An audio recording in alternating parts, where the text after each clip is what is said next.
Salut tout le monde, on se retrouve pour la 30e et dernière vidéo du défi 30 jours et on va parler de la mise à taille de tige lorsqu'on emboîte une montre.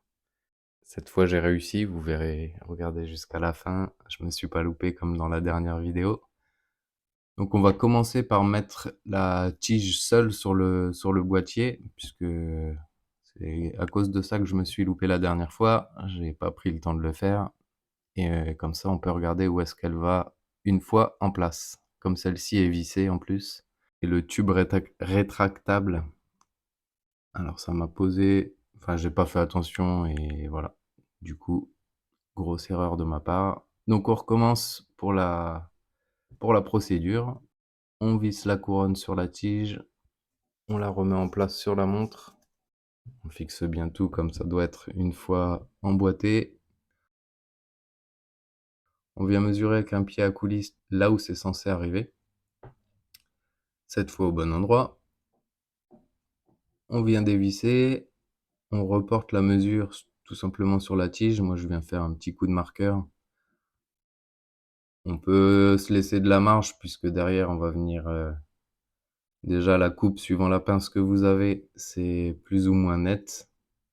Donc là, vous voyez, il reste on le voit pas très bien sur la photo, mais il reste un petit peu de marge.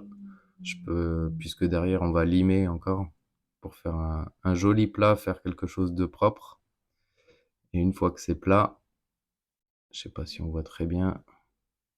Une fois que c'est plat, on va faire un petit chanfrein sur tout le tour. On va pas en pointe non plus, mais on va légèrement biseauter tout ça pour que ça rentre facilement dans la couronne.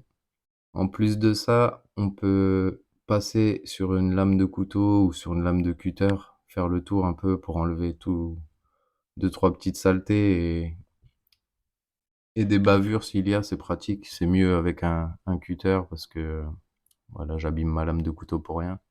Et ensuite, on pense à bien enlever tous les copeaux qu'il y a, que ce soit sur l'établi ou sur la tige d'ailleurs.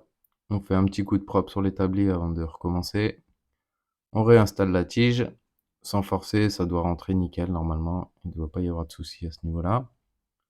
On remet en place la tige, on n'oublie pas de serrer la tirette. Et là, on voit qu'il y a un petit espace, parce que j'ai pris un peu trop de marche cette fois, je voulais vraiment pas me louper.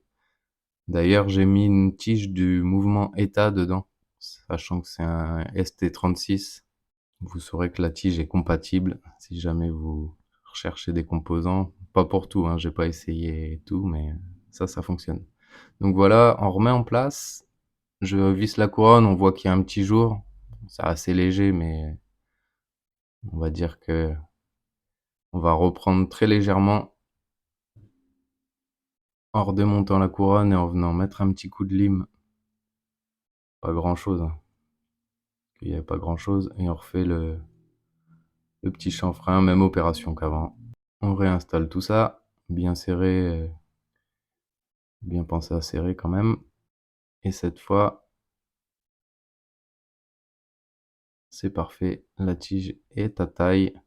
On pourrait peut-être chipoter, il reste un petit jour, sachant qu'il y a un petit jeu dans la couronne.